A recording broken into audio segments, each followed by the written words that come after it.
Okay, welcome back to 380 Garage. This is my 2000 Ford Mustang with the basically stock 3.8 liter V6 engine in it, 5-speed. It's slowly becoming my sole purpose for this car is to drag race and have fun. So no, it could use a 4.6 or a 5 liter, or I know a lot of people like the LS swap. Those are all great, but I'm doing this super low buck and having lots of fun, doing a little bit of experimentation with it along the way. And so the goal over the past year has been to gain horsepower first by reducing weight. And it has helped. From bone stock, I've taken probably a couple hundred, 250 pounds of weight out of it. And the only performance adders so far have been a high intensity coil, new plug wires, and basically a non-restrictive air intake. And of course, new things like spark plugs and new spark plugs, and try to make the tune-up as good as it can be. And it's been running better. So I've knocked almost 2 seconds off. Now that doesn't sound like a lot when you consider that this is a slow car. This started out at like a high 17s, mid 17s, 18-second car in a quarter mile, and it's down solidly in the 16s now and getting close to 15 seconds. The other things I've done is I've added larger diameter 17-inch race wheels with some Hoosier tires, some front runners, so I can pump those up, reduce the rolling resistance, and take some unsprung weight off from the stock wheels. And so far I've been running stock Mustang 5-spoke wheels in the back with 17-inch tires, but those are going to get changed for this coming season of 2022 to be race slicks. And the rear end will be locked, and I gotta install some other stuff underneath yet to make the slicks legal, like a drive shaft loop, and I intend to do some suspension work and framework. So small upgrades, but just by taking a lot of weight off and power stuff off, it's improved the car. Now, okay, so that's the general summary. The discussion of this video, and maybe 1 or 2 short ones in the future, will be air conditioning and power steering delete. Now, air conditioning is not that hard, in a sense that the first way I did it, you'll see sitting right here on the rad support, is I bought a replacement pulley, freewheeling pulley for the air conditioning compressor. And the compressor goes right here in front of this, on the front of this head. There was another big cast aluminum bracket, stock bracket, that has been removed. And this pulley basically bolted on right there. I may have it upside down, but it bolted on right there, basically, and lined itself up with the belt, the original serpentine belt, so that you can just remove the compressor and you can keep the same belt length and just replace it with that. And you know, it's made primarily, if your compressor goes out, it's a cheap way to keep the car running until you get the compressor replaced, perhaps. Or in my case, I was just looking to get rid of the weight of the compressor because I wasn't using it anyway. I've taken out the AC condenser, it's gone, all the lines are gone, and all the pieces of air conditioning that I don't need, because this car doesn't need AC, are gone. So that was step one. That reduced a bunch of weight, in addition to other things that I've taken out. I've taken weight out of the front bumper, taken a bunch of smaller items out. A lot of interior items are gone, which we can cover later. And yeah, so that was step one, is getting that done. Now, this pulley, while it works, it's not heavy duty. They're not designed to be that heavy duty.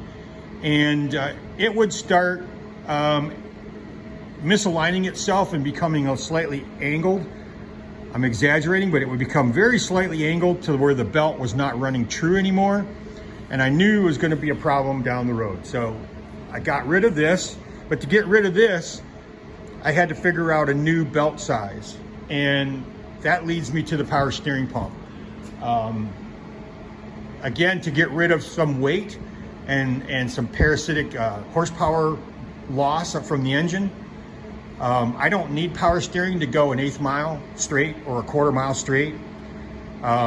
Yes, the rack and pinion is harder to turn than a true manual rack and pinion would be. But at this point, I'm not going to spend the big bucks for a aftermarket rack and pinion. And I have discovered that I can make the turns in and out of the pits, onto the return road, in and out of my trailer, to the staging lanes, those kind of turns, and that's all this car ever goes in a non-straight line.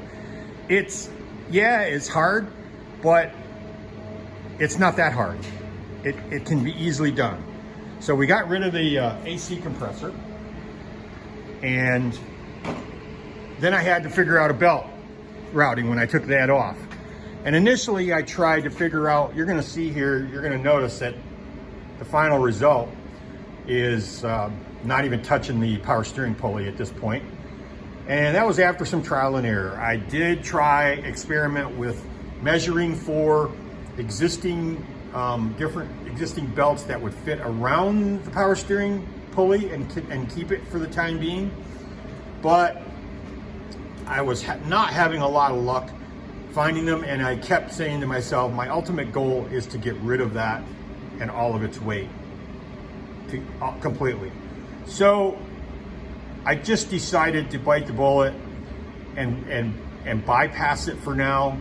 And I was able to, by using some, basically, you could use a seamstress tape measure that's flexible, or I used some masking tape, and I ran the tape around the routing path that it would have to take, and then cut it off, and I measured it, and I was able to find a couple belts through my local parts store that were close until I found one that fits well.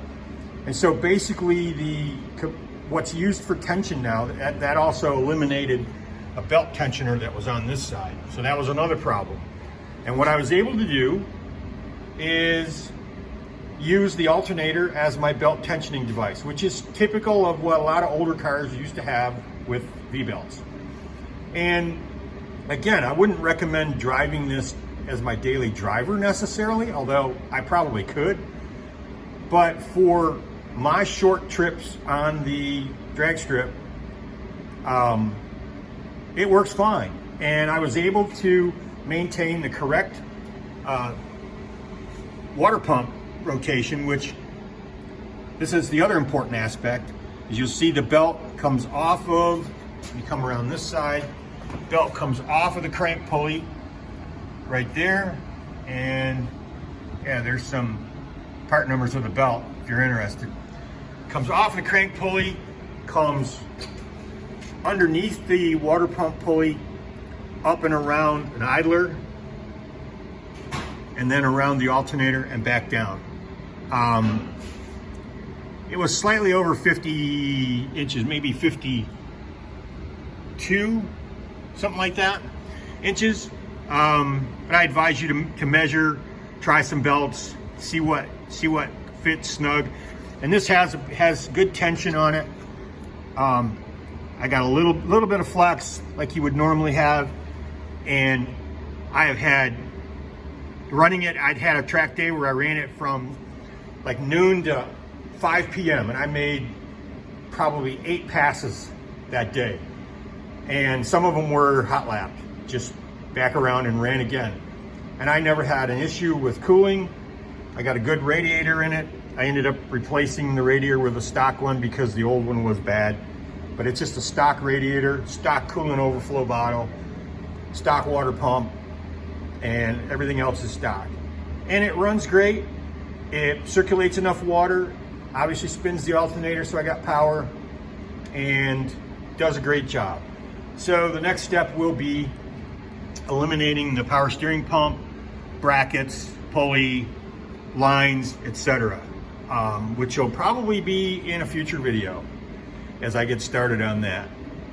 It's also going to mean I'm also going to have to, for permanent installation purposes, I'm going to have to pull the power steering lines off of the rack and fabricate some little plugs to plug those attachments to the power steering rack itself. And I'm going to continue using that stock rack until if a day ever comes where it no longer services. Then I'll think about an upgrade. By that time, I may blow this engine up in the process. I mean, I truthfully don't expect it to last forever, but it's been a super cheap way to have a lot of fun at the drag strip and learn the drag racing process to make myself more proficient at staging, driving, shifting, the whole 9 yards, burnouts, etc. So anyway, that's the basics. That's where I've come to at this point. Air compressor's gone, bracketry's gone, belt's changed, and now the power steering pump's coming off, which will save me a lot of weight. I'm probably actually closer to 300 pounds off of this car now, with everything that's been removed out of it, from the interior to the back end to the front end to the engine compartment. And these cars only weighed slightly over 3,000 pounds to begin with. So if I can get this thing to 2,900 pounds, and then with me in it, it'll put it right back at 3,000 pounds.